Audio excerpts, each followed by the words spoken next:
Good evening to everyone. Thank you so much sa pag-attend, classmates,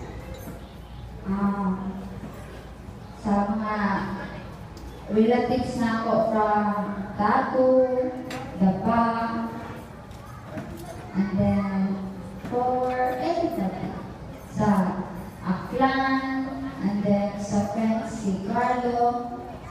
Thank you so much sa pag-attend. Thank you for giving time for us.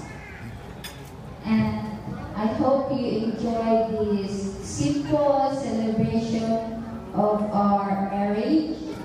And for Carlo, thank you for everything. Thank you for accepting me for who I am. And thank you for loving me and for your care. And thank you for your